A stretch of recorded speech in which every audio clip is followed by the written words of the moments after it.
Bonjour, je vous propose un nouveau bulletin d'information en Ukraine au 28 mai 2024. Alors, une nouvelle aide américaine a été bloquée d'un montant de 275 millions de dollars.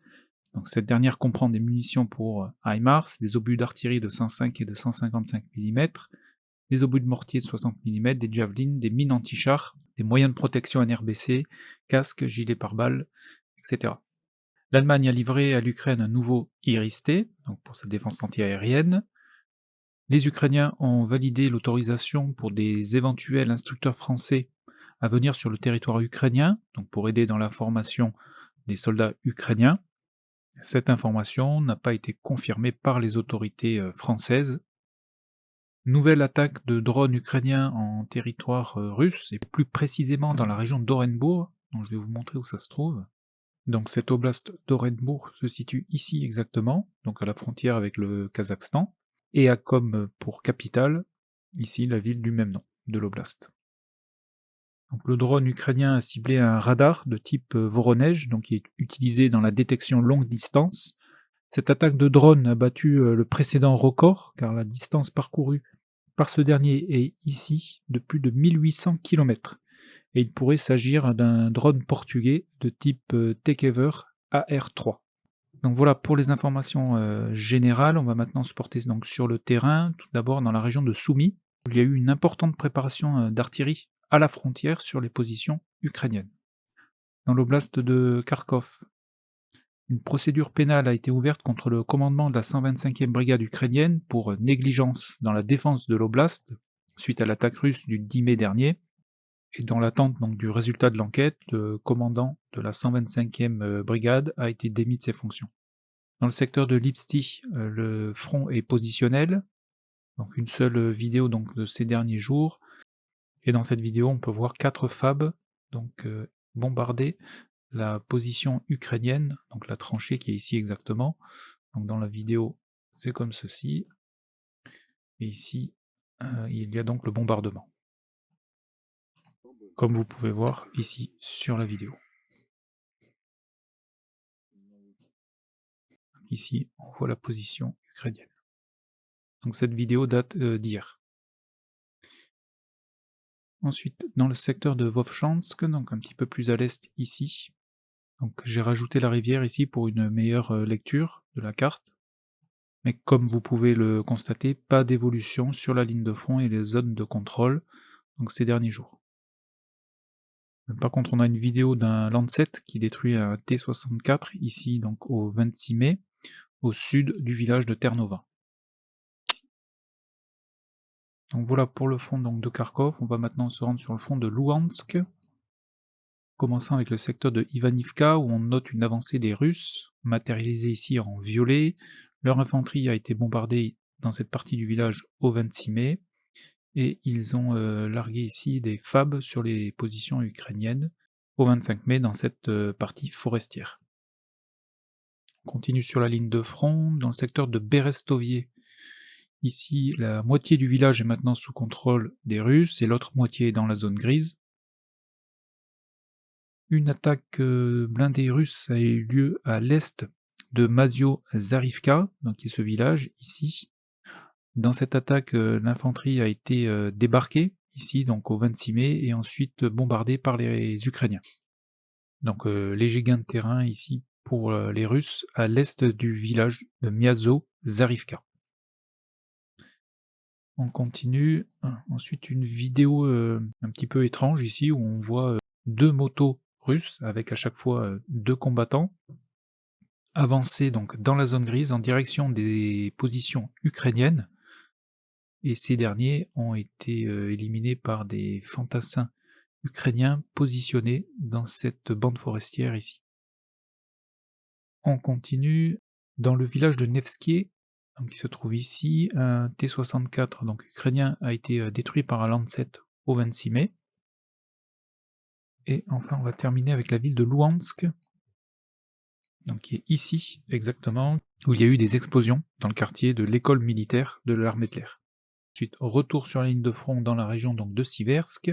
Dans le village de Bilorivka, ici, c'est un drapeau russe qui a été détruit par un drone kamikaze ukrainien. Dans la vidéo, on ne voit pas de fantassins russes à proximité du drapeau. contrairement aux autres vidéos, donc il pourrait s'agir d'un drapeau accroché par un drone, et ensuite ce dernier a été détruit par un drone kamikaze ukrainien. Un tir de contre-batterie russe a détruit un Gvozdika ukrainien ici, au sud du village de Serebrianka, qui se trouve ici, et cette destruction a eu lieu le 26 mai. À l'est de Verkhnomanskie, donc qui est ce village ici, il y a eu une attaque de 6 blindés russes ici, hier dans la journée. Donc ces derniers ont attaqué en colonne, plusieurs blindés ont été touchés, mais pas encore de géolocalisation sur d'éventuelles destructions ou d'abandon de matériel. Direction la région de Bakhmout, commençant avec Chassifiar, où on note une légère avancée des Russes à l'est de Kalininka. Donc Kalininka, c'est ce village ici. Les Russes ont repris un petit peu de terrain ici. Dans les faubourgs est de Chassifiar, sur le micro-district ici, les deux armées ont repris du terrain, donc matérialisé ici en orange pour les Ukrainiens et en violet pour les Russes. Ces ajustements ont été effectués grâce aux dernières vidéos de combat dans ce secteur. Donc avantage aux Ukrainiens dans la partie nord et avantage aux Russes dans la partie sud, et ces derniers sont entrés dans le micro-district ici où ils contrôlent une petite partie des habitations, ou du moins ce qu'il en reste. Et côté russe, sur l'axe qui mène à Chassifiar, ici on a eu des géolocalisations de blindés russes détruits, ici un BMD-2 et ici un T-90 et un BMD-4, donc dans la journée d'hier. On a également eu une vidéo où on voit un char ukrainien ici au 24 mai regagner ses lignes sous le feu de l'artillerie russe. Donc dans cette vidéo ici, on voit un Humvee abandonné, mais également tout le système de tranchées ukrainien ici que j'ai pu matérialiser sur la carte à partir de cette vidéo. Donc comme vous pouvez le constater, les tranchées ukrainiennes sont juste après le canal, ce qui paraît logique. Sur Ivanivsky ici, les Russes ont repris du terrain. En même temps, ici, on a une vidéo d'un BMP-3 détruit au 25 mai. Donc il ne reste plus qu'une petite partie de Ivanivsky à l'ouest, ici dans la zone grise. Sur Klishivka, pas de nouvelles vidéos. Donc dans la partie sud du village, les dernières informations et présences étaient ici donc de l'infanterie ukrainienne au 20 mai et de l'infanterie russe ici au 19 mai. Donc dans l'attente de ces confirmations, pour l'instant je laisse cette partie dans la zone grise, et on note qu'un blindé russe a été détruit ici au 26 mai, proximité donc du lac. Direction la région de Donetsk, où on note de nouveaux gains de terrain au profit des Russes, donc, que vous pouvez observer ici en violet. Donc tout d'abord dans le village de Arkhangelsk, qui est maintenant sous contrôle des Russes. Léger gain de terrain ici également pour les Russes dans le secteur de Novo-Alexandrivka. Dans le secteur de Sokil ici, leur infanterie a été bombardée ici dans la zone grise, et un BTR 82 ici a été endommagé et abandonné. Sur Sokil, à l'ouest exactement, les Russes ont également progressé, ici leur infanterie a été bombardée, toujours dans cette journée du 27 mai. On continue sur la ligne de front. Le village de Oumansky est maintenant sous contrôle des Russes, et ces derniers ne se sont pas arrêtés au village, mais ont poursuivi leur avance. Les Russes ont également consolidé leur position aux alentours de Netanyové, comme vous pouvez le voir ici. On continue sur la ligne de front dans le secteur de Krasno-Rivka. Ici, alors dans un ordre chronologique, un drapeau russe a été hissé au sud du terrain de foot au 24 mai, donc ici exactement. Donc on a le terrain qui est là. Le 25 mai, il y a eu une attaque de plusieurs blindés, donc au moins 6 blindés russes dans ce quartier, ici, donc quartier résidentiel et avec des immeubles de grande hauteur. Et enfin, le 27 mai, hier, on a une vidéo d'un Bradley, donc qui est ici, qui a mené une attaque en solitaire apparemment. Donc cette attaque a démarré ici donc de ce quartier, donc on voit le Bradley progresser et ensuite aller à travers champs dans ce secteur jusqu'ici, où il a été touché par un drone kamikaze russe. Et après l'impact, l'équipage et le groupe de combat a débarqué du véhicule, et ces derniers ont ensuite été bombardés par l'artillerie russe. Certaines sources parlent d'une contre-attaque importante, mais à mon niveau, je n'ai vu qu'un seul blindé, donc attaquer seul. Cela ne veut pas dire qu'il n'y a pas d'autres blindés, il y a peut-être d'autres vidéos qui vont sortir, mais donc à ce jour, au moment où j'enregistre la vidéo, pour l'instant, un seul blindé, et d'ailleurs qui a été endommagé et abandonné.